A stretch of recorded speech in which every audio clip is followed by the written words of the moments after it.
Hey leaders, before we dive into talking about the summer, I just wanted to again thank you for just your commitment this year. We only have these 2 weeks left of our regular programming, and then we're done. Now, this week we have Jess Ayisi's video, and it's a great story that she's going to tell to us, and we got small group questions and all that. Next week, Wednesday, we have kind of a testimony time with anyone who wants to can share what God's done in them this year. Now, this Friday, obviously a big deal is YC. I've never been to YC, but I've been to conferences like it. And thank you for the leaders who are coming. Remember, show up on time here. We're going to try and leave, I believe, by 5:30. 5:30. So please come ready for the buses for that. And for those who aren't coming, please pray for this weekend because I really believe big events like this is where God often shows up and transforms lives. And so we want to pray that for our 90 or so students and leaders who are going. So please be praying for YC. Now, talking about this summer, I've mentioned it a few times, but I want to encourage you. We have 2 events through the summer. We have Callaway Park and we have Sylvan Lake. Those are opportunities where you can connect with your students and go on a day trip with them.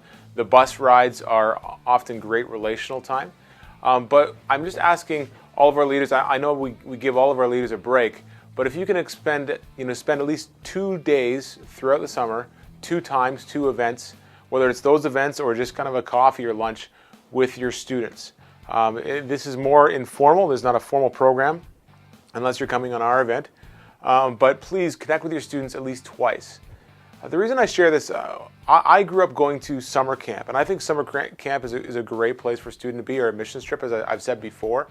And often I heard from people going to summer camp is that, they had this experience where there was community centered around Christ, and they were often serving in leadership roles, and their spiritual life just went, up and to the left.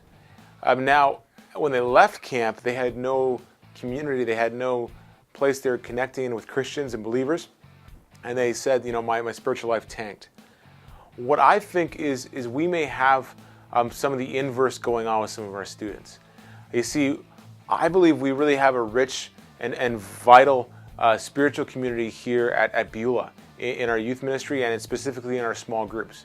And so it's possible that students that get out of the rhythms of their life, get out of the rhythms of Wednesdays and out of the rhythm of small groups, may actually struggle with their spiritual life through the summer.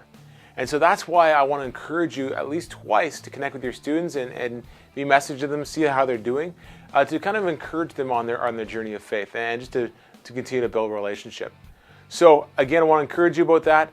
And just to remind you, last thing I want to say is not this Wednesday, not the next Wednesday, but the Wednesday after, the first Wednesday in June is our leader party. And we're going to be doing that at a park. Hopefully, if it rains, we'll do it at my house.